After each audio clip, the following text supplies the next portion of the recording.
مصری تہذیب میں کس طرح کے مجسمے ہوا کرتے تھے ہم تصویر میں دیکھ رہے ہیں. یہ ہے منادر ہے بچوں، اور یہ ہے احرام، عظیم احرام، مصر کے عظیم احرام. تو ان چیزوں سے، ان تصویروں سے ہمیں کیا ہے، مصری تہذیب کی تاریخ معلوم ہوتی ہے، وہاں کی تہذیب معلوم ہوتی ہے. ان تمام چیزوں سے یعنی احرام، عظیم احرام، مجسمے، منادر وغیرہ سے ہمیں تاریخ کی تہذیب، مصری تہذیب کی تاریخ معلوم کرنے میں مدد ملتی ہے بچوں. اب دیکھیں گے ہم مصریوں کی دین. مصری لوگ بڑے ماہر زراعت تھے بچوں. مصری لوگ کیا تھے، کاشتکاری کے بہت نئے نئے طریقے جانتے تھے اور وہ زراعت کرنے میں بہت ماہر تھے. مصری لوگ بڑے ماہر زراعت تھے. ان کو آب پاشی کی کئی معلومات حاصل تھیں بچوں.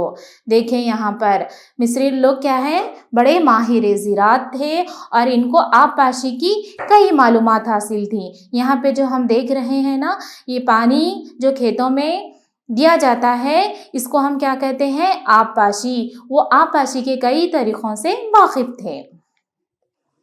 اور ان کی دین کیا ہے بچوں، دیکھیں گے انہوں نے تقویم کیلنڈر بنائے تھے جس کی وجہ سے وقت معلوم کرنا، وقت دریافت کرنا آسان ہو گیا تھا. دیکھیں بچوں، کیلنڈر کیا ہے، مصریوں کی دین ہے. مصری لوگ ہی نے کیلنڈر کا ایجاد کیا. تو یہاں پر ہم کیلنڈر کی ایک تصویر دیکھ سکتے ہیں. تحریر، یہ لوگ سب سے زیادہ فن تحریر میں ماہر تھے. ان کی تحریر کو ہیروگرافک یعنی مقدس تحریریں کہتے ہیں. یہاں پر ہم تصویر میں ان کی تحریر کس طرح ہوا کرتی تھی دیکھ سکتے ہیں بچوں. دیکھیں یہاں پر یہ لوگ سب سے زیادہ کیا ہے، فن تحریر کے فن میں بہت ماہر تھے اور ان کی تحریر کو ہیروگرافکس یعنی مقدس تحریریں کہتی ہیں. ان تحریر کا ایک نمونہ آپ اس تصویر میں دیکھ سکتے ہیں. دیکھیں بچوں، تھرڈ پوائنٹ کیا ہے، جن میں چھوٹی چھوٹی تصویریں نقوش بھی ہوا کرتی تھیں. یہ ایک علامتی تحریر تھی بچوں. دیکھیں اس طرح کے نقوش بھی ہوا کرتے تھے جو ہم تصویر میں دیکھ رہے ہیں. اس طرح کے نقوش بھی ہوا کرتے تھے. یہ ایک علامتی تصویر تھی جو ہم ان تصویر سے ہم دیکھ سکتے ہیں کہ ان کی تحریریں کس طرح کی ہوا کرتی تھیں، جن میں چھوٹی چھوٹی نقوش ہوا کرتے تھے. اور ایک یہ علامتی تحریر تھی کن کی بچوں، مصر کے لوگوں کی. ہم کس تہذیب کے بارے میں پڑھ رہے ہیں، مصر کی تہذیب کے بارے میں. تو مصر کی تہذیب کی تحریر، اس زمانے کی تہذیب میں جس طرح کی تحریر ہوا کرتی تھی اس کے بارے میں ہم تصویر کے ذریعے معلومات حاصل کر رہے ہیں، دیکھ رہے ہیں. دیکھیں اس میں چھوٹی چھوٹی تصویر ہوا کرتی تھی اور ایک وہ علامتی تحریر تھی بچوں. وادی نیل، وادی نیل کے بارے میں جانیں گے. دیکھیں بچوں، وادی نیل میں تمدن کا آغاز، وادی نیل میں تہذیب کا آغاز. ہر برسات کا موسم دریائے نیل کو ایک بہت بڑی جھیل میں تبدیل کر دیتا تھا. جب گرما میں جب دریائے نیل سوکھ جاتی تو زرخیز چکنی مٹی کی ایک تہہ بنتی تھی. اس پر گھاس پیدا ہو کر یہ ایک گھاس کا میدان بنتا تھا. کیا ہوتا تھا بچوں، وادی نیل ہر برسات کے موسم میں ایک بڑی جھیل میں تبدیل ہو جاتی تھی اور جب گرما کا موسم ہوتا، دریائے نیل سوکھ جاتی تو اس کے اوپر ایک زرخیز چکنی مٹی کی تہہ بنتی تھی اور اس پر گھاس پیدا ہو کر ایک گھاس کا میدان بن جاتا. اب دیکھیں گے سیلاب. وہ کام جو ہزاروں مزدوروں کی محنت سے ممکن تھا اسے محض ایک سیلاب پورا کر دیتا تھا. وہ کام جو ہزاروں مزدوروں کی محنت سے ممکن تھا اسے محض ایک سیلاب پورا کر دیتا تھا. بچوں دیکھیے سیلاب یہاں پر کتنا اہمیت کا رول ہے. سیلاب کی وجہ سے کیا ہوتا تھا بچوں، جو کام ہزار مزدوروں کی محنت سے ممکن تھا اسے صرف ایک سیلاب پورا کر دیتا تھا. زرخیز زمین اپنے باشندوں کو غذا مہیا کرتی. جہاں زرخیز زمین نہیں ہوتی تھی وہاں آب پاشی کے لیے چھوٹی چھوٹی نالیاں بنائی گئی تھیں اور ساتھ ہی ساتھ کنویں جس پانی سے سارے علاقے کو ہم پہنچایا کرتے تھے. یعنی مصر کے لوگ کیا کرتے تھے بچوں، جہاں زرخیز زمین نہیں ہوتی تھی وہاں پر آبپاشی کی سہولت کے لیے چھوٹی چھوٹی نالیاں بنا لی گئی تھی اور ساتھ ہی کنویں جن سے پانی سارے علاقے کو بہم پہنچایا جاتا تھا۔ یہاں پر ہم دیکھ سکتے ہیں کہ وہ کس طرح سے پانی کی سیرابی کیا کرتے تھے۔ تو بچوں دیکھیں گے ہم سرگرمی۔ درج ذیل جملے مناسب الفاظ سے مکمل کیجیے۔ سب سے پہلا ہے ڈیش تہذیب بھی دریائے نیل کی وجہ سے وجود میں آئی۔ کون سی تہذیب بچوں؟ وہ کون سی تہذیب ہے جو دریائے نیل کی وجہ سے وجود میں آئی؟ کیا بتا سکتے ہیں؟ سوچئے بچوں، بتائیے۔ جی ہاں، ویری گڈ، آپ نے بالکل صحیح کہا، شاباش۔ مصری تہذیب بھی دریائے نیل کی وجہ سے وجود میں آئی۔ اچھا بچوں، مصر کے لوگ، سیکنڈ پوائنٹ ہے، مصری لوگ بڑے ماہر ڈیش پیشہ تھے۔ وہ کون سے پیشے میں ماہر تھے بچوں؟ ابھی آپ نے پڑھا، بولیے۔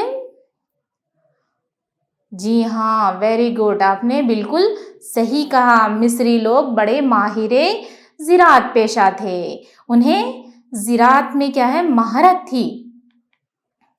تو بتائیے بچوں، تھرڈ پوائنٹ ہے، ان کی تحریر کو ہیروگرافکس یعنی ڈیش کہلاتی تھی۔ ان کی تحریر کیا کہلاتی تھی بچوں، بتائیے۔ ان کی تحریر کیا کہلاتی تھی؟ سوچئے۔ ہاں بالکل صحیح، آپ لوگوں نے بالکل صحیح کہا۔ ان کی تحریر یعنی ہیروگرافکس یعنی مقدس تحریریں کہلاتی تھی بچوں۔ آپ لوگوں نے بالکل صحیح جواب دیا۔ بچوں دیکھیں یہاں پر، جو کام ہزاروں مزدوروں کی محنت سے ممکن تھا اسے محض ایک ڈیش پورا کر دیتا تھا۔ کون پورا کر دیتا تھا بچوں، بتائیے؟ وہ کام جو ہزاروں مزدوروں کی محنت سے ممکن تھا اسے محض ایک سیلاب پورا کر دیتا تھا۔ شاباش، آپ لوگوں نے بہت اچھا جواب دیا۔ اب دیکھیں گے ہم مصر کی لوگوں کی سماجی زندگی کیسی تھی، وہ سماج میں اپنی زندگی کس طرح سے گزارا کرتے تھے، وہ ہم دیکھیں گے ابھی۔ پہلا پوائنٹ، خوشحال مالدار مصری کسان اور شہری اپنے فارغ اوقات مصورانہ مہارت میں گزارتے تھے بچوں۔ سمجھے؟ مصورانہ مہارت یعنی تصویریں بنانا۔ کون سا مہارت؟ تصویریں بنانے کا مہارت۔ وہ اپنے فارغ اوقات میں مصورانہ مہارت میں گزارتے، یعنی تصویریں بنانے کی مہارت میں۔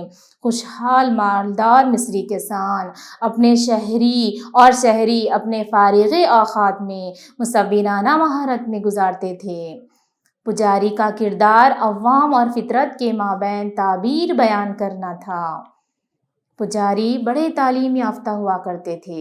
دیکھیں بچوں، اس زمانے میں پجاری کو بہت اہمیت حاصل تھی۔ پجاری کیا ہے، بڑے ہی تعلیم یافتہ ہوا کرتے تھے اور تحریری دستاویزات کی حفاظت کرتے تھے۔ اور ان کا عقیدہ تھا، ان کا ماننا تھا بچوں، ان کے یہاں موت کے بعد ایک اور زندگی کا تصور تھا۔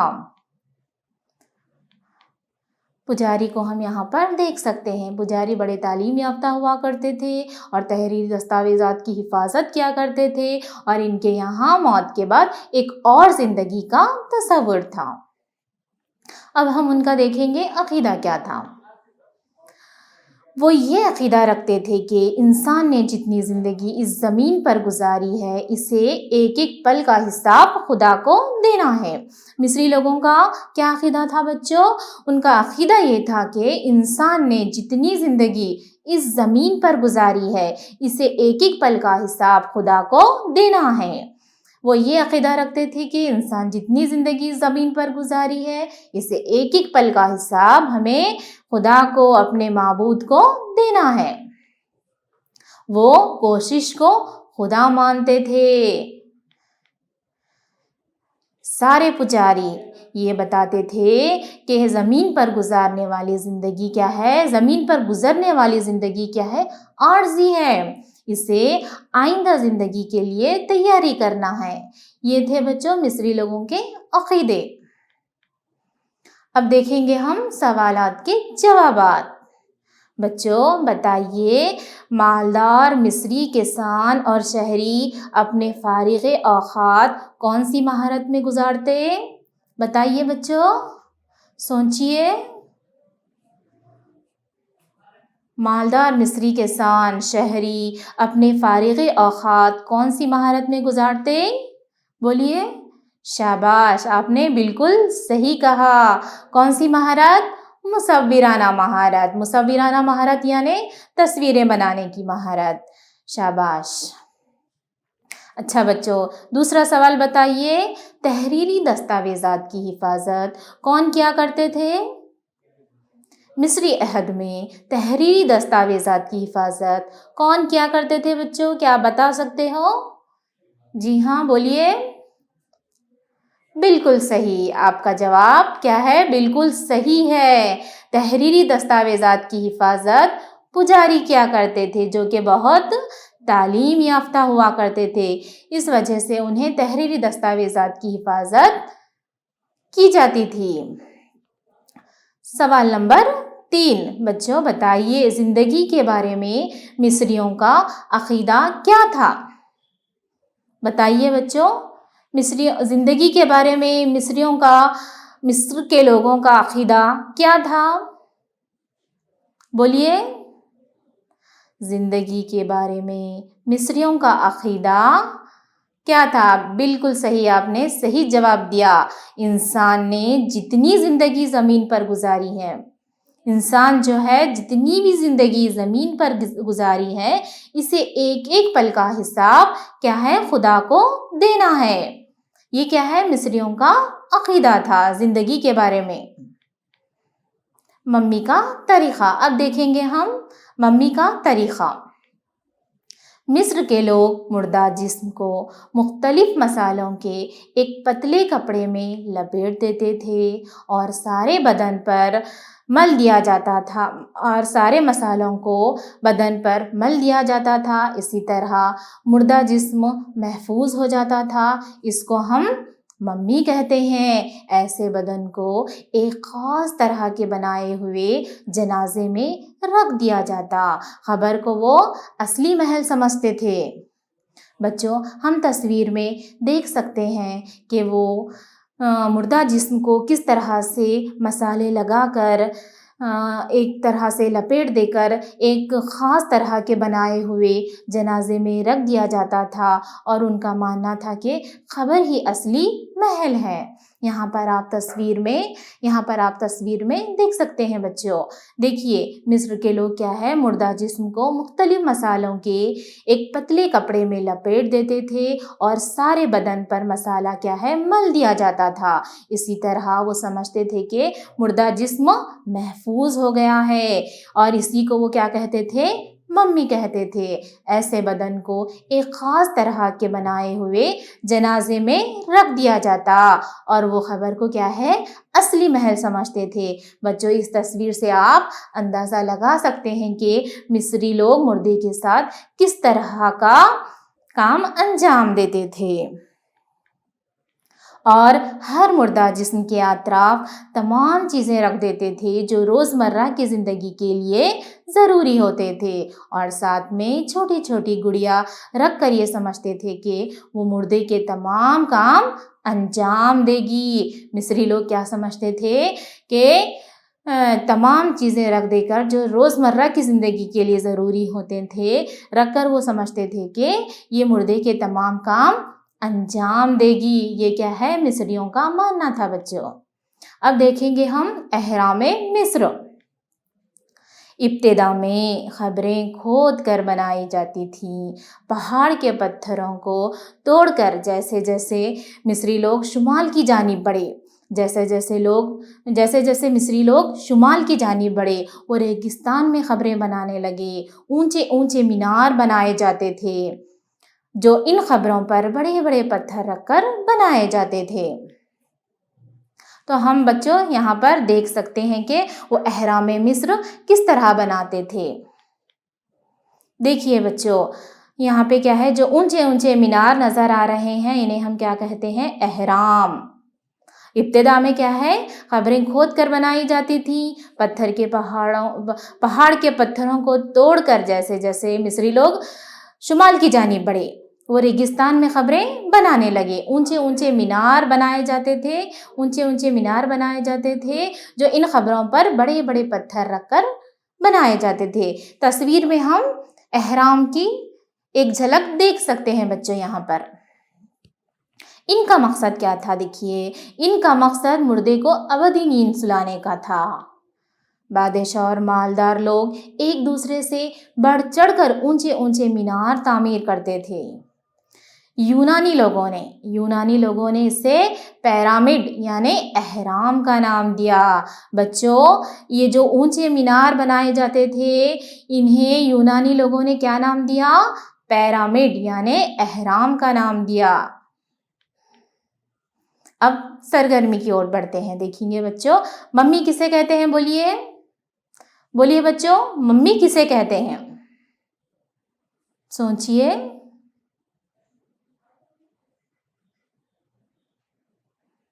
بولیے۔ جی ہاں، ممی یعنی وہ مردہ جسم جس کو مختلف مصالحوں کے ایک پتلے کپڑے میں لپیٹ دیا جاتا تھا، جس سے مردہ جسم محفوظ ہو جاتا، اسے کیا کہتے ہیں بچوں؟ ممی کہتے ہیں، ممی کہا جاتا ہے۔ کسے کہتے ہیں ممی؟ وہ مردہ جسم جس کو مختلف مصالحوں کے ایک پتلے کپڑے میں لپیٹ دیا جاتا اور وہ ان کا ماننا تھا کہ مردہ جسم محفوظ ہو جاتا ہے، اسی کو ہم کیا کہتے ہیں؟ ممی کہتے ہیں۔ شاباش، آپ نے جواب بالکل صحیح دیا۔ دوسرا سوال دیکھیں بچوں، مصری لوگ قبروں پر بڑے بڑے پتھر رکھ کر جو اونچے اونچے مینار بنایا کرتے تھے، اسے یونانی لوگوں نے کیا نام دیا بچوں؟ بتائیے۔ مصری لوگ قبروں پر بڑے بڑے پتھر رکھ کر جو اونچے اونچے مینار بنایا کرتے تھے، اسے یونانی لوگوں نے کیا نام دیا؟ بتائیے۔ شاباش، آپ نے بالکل صحیح کہا، اسے یونانی لوگوں نے پیرامڈ یعنی اہرام کا نام دیا۔ آپ کا جواب بالکل درست ہے۔ اب دیکھیں گے مصر کی حکومت اور وہاں کے بادشاہ۔ دیکھیں بچوں، مصر کے بادشاہوں کو فاروس یعنی فرعون کہا جاتا تھا۔ فاروس کے معنی وہ آدمی جو عالیشان محل میں رہتا ہو۔ کسان اور عوام فاروس کو ہی اپنا بادشاہ تسلیم کرتے تھے۔ آزادی کے بعد مصر میں 20 صدیوں تک خوشحال زندگی رہی۔ مصر کی حکومت دیکھیں بچوں، مصر کے بادشاہوں کو فاروس یعنی فرعون کہا جاتا تھا۔ فاروس کے معنی ہیں وہ آدمی جو عالیشان محل میں رہتا ہو۔ کسان اور عوام فاروس کو ہی اپنا بادشاہ تسلیم کرتے تھے۔ آزادی کے بعد مصر میں 20 سال تک زندگی کیا ہے؟ بہت خوشحال زندگی رہی۔ دیکھیں بچوں، یہ ہے مصر کے بادشاہ فرعون۔ مصر کے بادشاہوں کو فرعون کہا جاتا تھا۔ ان کی بادشاہ کی تصویریں کچھ اس طرح کی بتائی گئی ہیں بچوں، دیکھیں یہاں پر۔ غیر ملکیوں کے حملے۔ مصر پر کئی غیر ملکیوں نے حملے کیے اور حکومت کی، جس کے نام ہم یہاں پر دیکھیں گے بچوں۔ پہلا قبیلہ ہے ہیکسوئس، کیمبوسس اور سکندر اعظم کے فوجی جنرل۔ یہ کیا ہے؟ غیر ملکیاں ہیں جو مصر پر حملے کیے اور وہاں پر حکومت بھی کیے۔ سب سے پہلے ہم دیکھیں گے ہیکسوئس قبیلہ۔ اس قبیلے نے مصر پر 500 سال تک حکومت کی۔ انہوں نے مقامی لوگوں کی دولت لوٹ لی، جس کی وجہ سے وہ عوام میں مقبول نہ ہو سکے۔ مقامی لوگ ان سے اس قدر بدظن تھے کہ یہ بیرونی لوگ، یہاں تک کہ یہودی لوگ جو ریگستان سے یہاں سر چھپانے کی جگہ تلاش کرتے ہوئے آئے تھے، وہ بھی ان سے نہایت بے دلی سے ملتے تھے۔ سرگرمی۔ بچوں، مصر کے بادشاہوں کو کیا کہا جاتا ہے؟ بتائیے۔ مصر کے بادشاہوں کو کیا کہا جاتا ہے؟ بولیے۔ شاباش، مصر کے بادشاہوں کو فرعون کہا جاتا ہے۔ آپ کا جواب بالکل درست ہے۔ اور بتائیے بچوں، فارو یا فرعون کے معنی کیا ہیں؟ فارو یا فرعون کے معنی کیا ہیں بتائیے؟ فرعون کے معنی کیا ہیں بتائیے بچوں، بولیے۔ شاباش، فرعون کے معنی ہیں وہ آدمی جو عالیشان محل میں رہتا ہو۔ آپ نے صحیح کہا۔ بچوں بتائیے وہ کون سا قبیلہ ہے جس نے مصر پر 500 سال تک حکومت کی؟ سوچئے۔ جی ہاں، آپ نے بالکل صحیح کہا، وہ قبیلہ ہے ہیکسوئس قبیلہ، جس نے مصر پر 500 سال تک حکومت کی۔ اب دیکھیں گے بچوں انتظامیہ میں مدد۔ مصریوں نے غیر ملکی حکمرانوں کی انتظامیہ میں مدد کی اور ٹیکس جمع کرنے میں بھی ان کی مدد کی۔ 1700 قبل مسیح تھیبوسیس کے لوگوں نے بیرونی لوگوں کے خلاف بغاوت کی۔ لمبی مخالفت کے بعد ہیکسوئس کو ملک سے دور بھگانے میں کامیابی حاصل کی۔ مصری لوگ ایک بار پھر آزاد ہو گئے۔ کیمبوسس، اب دیکھیں گے ہم دوسری حکومت جس کا نام ہے کیمبوسس۔ ہیکسوئس قبیلے سے آزادی حاصل کرنے کے بعد 1000 سال بعد یہ دوبارہ اسیریا کے سردنافالوس کے زیر حکومت آ گئے۔ فارستان کے بادشاہ کیمبوسس نے مصر پر 6ویں صدی میں قبضہ کر لیا۔ اب دیکھیں گے ہم سکندر اعظم کے فوجی جنرل۔ سکندر اعظم نے فارستان پر 34 صدی قبل مسیح میں قبضہ کیا اور مصر کو مقدونیہ کا ایک صوبہ بنا لیا۔ سکندر اعظم کے فوجی جنرلوں میں سے ایک نے خود کو مصر کا بادشاہ قرار دیا اور ٹولمی ریاست کی بنیاد رکھی۔ دیکھیں بچوں، یہ ہے سکندر اعظم۔ انہی کے فوجی جنرل نے خود کو ایک مصر کا بادشاہ قرار دیا اور ٹولمی ریاست کی بنیاد رکھی۔ اب دیکھیں گے بچوں سرگرمی۔ سکندر اعظم کے فوجی جنرل نے خود کو کہاں کا بادشاہ قرار دیا بچوں؟ کیا آپ بتا سکتے ہو؟ بتائیے، سکندر اعظم کے فوجی جنرل نے خود کو کہاں کا بادشاہ قرار دیا؟ جواب ویری گڈ، مصر کا بادشاہ۔ سکندر اعظم کے فوجی جنرل نے خود کو مصر کا بادشاہ قرار دیا۔ اب دیکھیں گے بچوں کلیوپاترا۔ یہ دیکھیں تصویر میں جو نظر آ رہی ہے یہ کلیوپاترا ہے۔ یہ مصر کی سب سے آخری ملکہ ہے۔ سب سے آخری ملکہ جو مصر کی تھی وہ ہے کلیوپاترا۔ وہ کلیوپاترا تھی۔ اس نے اپنے ملک کو بچانے کی بے حد کوشش کی۔ کہا جاتا ہے کہ رومیوں کو کلیوپاترا کی فوجوں سے زیادہ اس کی خوبصورتی سے خوف تھا۔ یہ رومیوں کے دلوں پر حملہ کرتی تھی جنہوں نے دوبارہ مصر پر چڑھائی کی تھی۔ 30 سال قبل مسیح جولیس سیزر کے جانشین اس کے داماد اگسطس اس کی خوبصورتی سے بچ نہ سکا۔ اگسطس نے کلیوپاترا کی فوج کو تو ہرا دیا مگر اس کی زندگی بخش دی، یعنی سلامتی دے دی، اور جب اسے قیدیوں کے ساتھ لے جانے کی کوشش کی گئی تو اس نے زہر کھا کر خودکشی کر لی۔ اس وقت سے لے کر اور اس کے بعد بھی مصر مملکت روم کا ایک حصہ بنا رہا۔ گھر پر کام یعنی ہوم ورک کی جانب۔ تو آپ کے ہوم ورک کے سوالات کچھ اس طرح ہیں۔ دیکھیں بچوں، پہلا سوال ہے ممیوں کی حفاظت کیسے کی جاتی تھی؟ یہ آپ کا ہوم ورک کے لیے پہلا سوال ہے۔ دوسرا سوال، اہرام مصر پر ایک پیراگراف لکھیے۔ تیسرا سوال، مصر کی آخری ملکہ کلیوپاترا کے بارے میں لکھیے۔ یہ آپ کا گھر کا کام ہے بچوں۔ ان سوالات کے جوابات آپ اچھے سے لکھیں میں امید کرتی ہوں کہ آپ نے سبق سے استفادہ اٹھایا ہوگا، آپ نے سبق کو اچھی طرح سمجھا ہوگا. اور ابھی کیا ہے، سبق کا اختتام ہوتا ہے. شکریہ.